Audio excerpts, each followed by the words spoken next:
Bismillahirrahmanirrahim. Assalamualaikum warahmatullahi wabarakatuh. Nama saya Muhammad Amharayadin dengan nomor stambok S1S1 20037. Nah, pada kesempatan kali ini saya akan membuat video pembahasan mengenai materi perkuliahan yang pernah kami bahas sebelumnya pada mata kuliah Sistem Operasi sebagai tuntutan untuk nilai mid semester. Oke, adapun materi-materi yang akan saya bahas yaitu ada dua submateri. Yang pertama adalah komponen sistem operasi, sedang materi kedua yaitu algoritma penjadwalan FCFS. Baik, kita langsung saja ke materi yang pertama, yaitu komponen sistem operasi. Secara umum, para pakar sepakat bahwa terdapat sekurang-kurangnya 4 komponen manajemen utama, yaitu manajemen proses, manajemen memori, manajemen sistem berkas, serta manajemen masukan atau keluaran. Namun selain keempat komponen di atas ini, Avi Silberschatz dan kawan-kawannya menambahkan beberapa komponen lain seperti manajemen penyimpanan sekunder, manajemen sistem proteksi, manajemen jaringan, serta Common Interpreter System. Nah, apa saja manajemen proses, manajemen memori, dan manajemen lainnya ini? Kita akan bahas satu persatu. Yang pertama adalah manajemen proses. Proses ini merupakan sebuah program yang dieksekusi. Jadi sistem operasi ini bertanggung jawab pada manajemen proses seperti yang pertama, membuat dan menghapus proses pengguna dan sistem proses. Selanjutnya, menunda atau melanjutkan proses, lalu menyediakan mekanisme untuk sinkronisasi proses, kemudian menyediakan mekanisme untuk komunikasi proses, serta menyediakan mekanisme untuk penanganan deadlock. Jadi ini merupakan tugas-tugas sistem operasi yang berhubungan dengan manajemen proses. Manajemen yang kedua yaitu manajemen memori. Adapun sistem operasi bertanggung jawab pada hal-hal yang mengenai manajemen memori, antara lain menjaga track dari memori yang sedang digunakan dan siapa yang menggunakannya. Kemudian memilih program yang akan di-load ke memori. Ini merupakan tugas-tugas sistem operasi yang berhubungan dengan manajemen memori. Selanjutnya, ada yang disebut dengan manajemen sistem berkas. Sistem operasi bertanggung jawab pada hal-hal yang berhubungan dengan manajemen sistem berkas, antara lain pada pembuatan dan penghapusan berkas. Ini semua diatur oleh sistem operasi. Sama juga pembuatan dan penghapusan direktori. Kemudian sistem operasi juga mendukung manipulasi berkas direktori. Kemudian memetakan berkas ke secondary storage, dan membackup berkas ke media penyimpanan yang permanen atau non-volatile. Oke, selanjutnya ada disebut juga manajemen masukan atau keluaran. Adapun komponen-komponen dari sistem operasi yang berhubungan dengan sistem masukan atau keluaran ini, yang pertama ada penyangga. Penyangga ini berfungsi untuk menampung sementara data dari perangkat masukan atau keluaran. Jadi data-data yang masuk terlebih dahulu disimpan ke penyangga. Kedua ada disebut dengan spooling, yaitu dengan melakukan penjadwalan pemakaian masukan atau keluaran sistem supaya lebih efisien. Nah, spooling ini aplikasinya yaitu pada antrian dan sebagainya. Yang ketiga, komponen sistem operasi untuk sistem masukan atau keluaran yaitu menyediakan driver. Nah, driver ini berfungsi untuk melakukan operasi secara rinci untuk perangkat keras masukan atau keluaran tertentu. Ini merupakan komponen-komponen sistem operasi yang berhubungan dengan manajemen masukan atau keluaran. Komponen sistem operasi selanjutnya adalah manajemen penyimpanan sekunder. Manajemen penyimpanan sekunder ini yang dikelola oleh sistem operasi yang pertama adalah free space management, yaitu manajemen untuk mengatur ruang-ruang kosong yang terdapat pada memori. Selanjutnya tentang alokasi penyimpanan serta penjadwalan disk. Komponen sistem operasi selanjutnya yaitu manajemen sistem proteksi. Ini berfungsi untuk hal-hal yang berhubungan dengan keamanan. Yang pertama, membedakan antara pengguna yang sudah diberi izin dan yang belum. Yang kedua, menspesifikasi kontrol untuk dibebankan atau diberi tugas.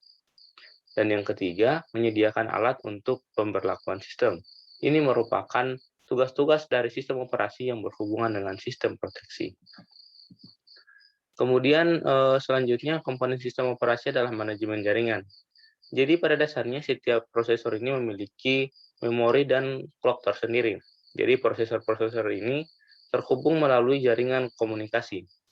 Jadi adanya sistem terdistribusi atau yang digunakan oleh sistem operasi menyediakan akses pengguna yang bermacam-macam, menyediakan akses pengguna ke bermacam sumber daya sistem.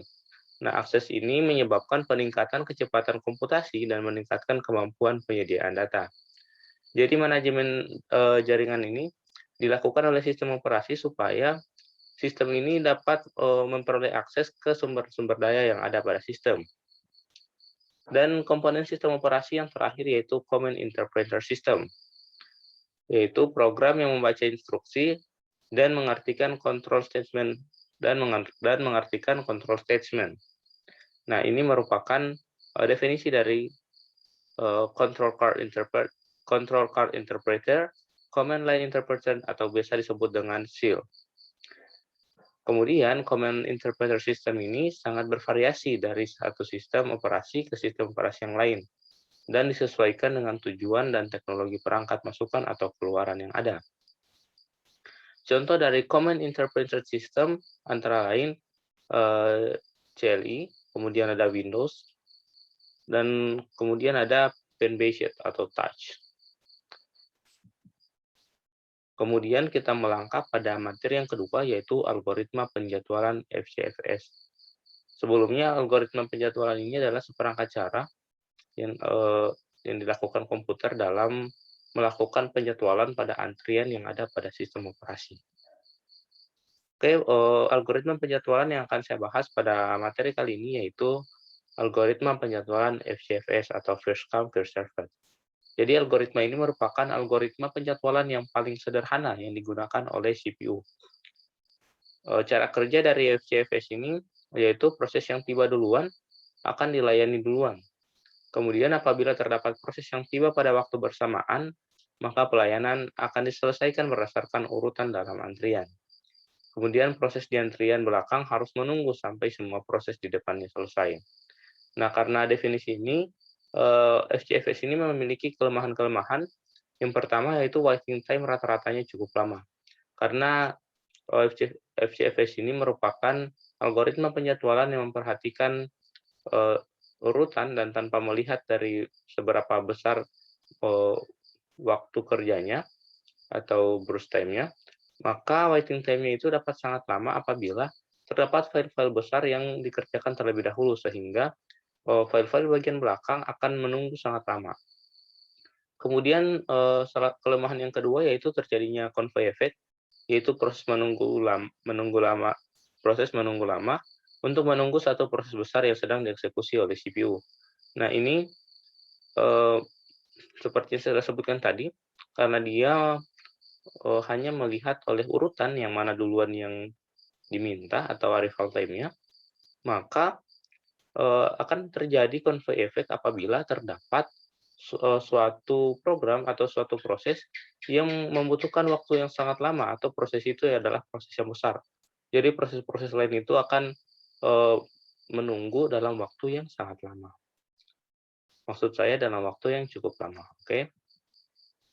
Nah, di sini ada contoh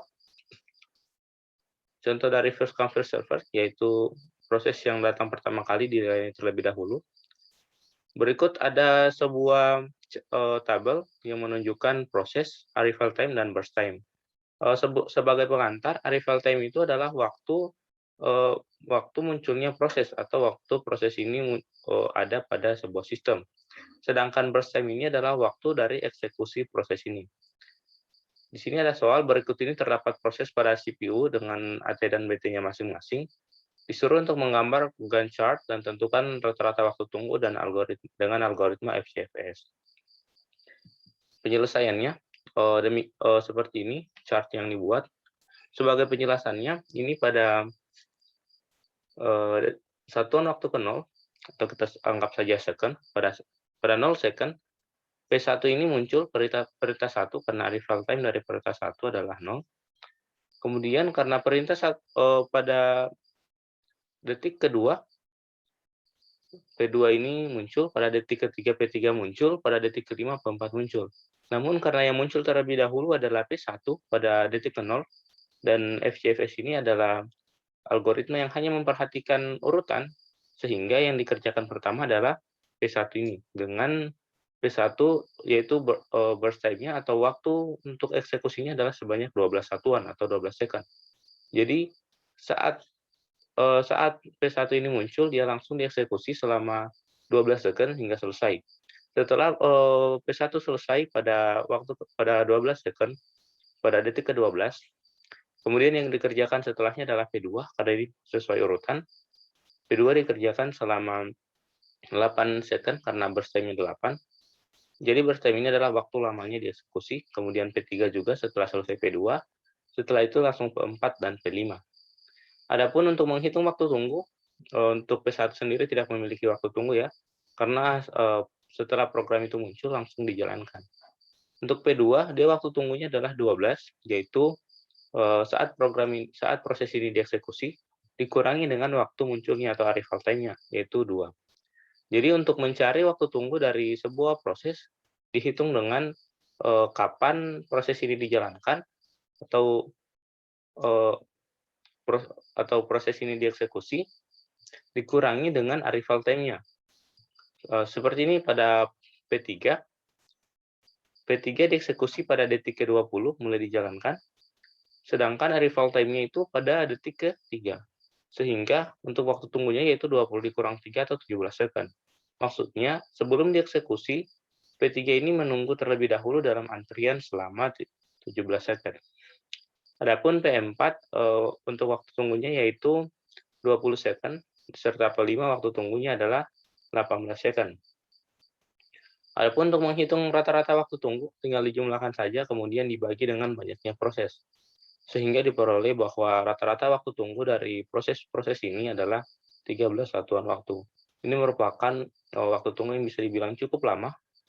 Ya, ini juga merupakan kelemahan dari FCFS, karena ini ya seperti tadi yang saya sebutkan hanya berdasarkan urutan dan tidak melihat dari burst time-nya atau seberapa besar waktu yang dibutuhkan untuk mengeksekusi proses tersebut. Oke, jadi tadi merupakan slide terakhir. Berarti demikianlah pembahasan materi yang telah saya buat mengenai materi-materi yang pernah kita bahas pada perkuliahan mata kuliah sistem operasi. Apabila terdapat banyak kesalahan pada pembahasan, saya memohon maaf sebesar-besarnya. Saya akhiri dengan ucapan Alhamdulillahirrabbilalamin. Wassalamualaikum warahmatullahi wabarakatuh.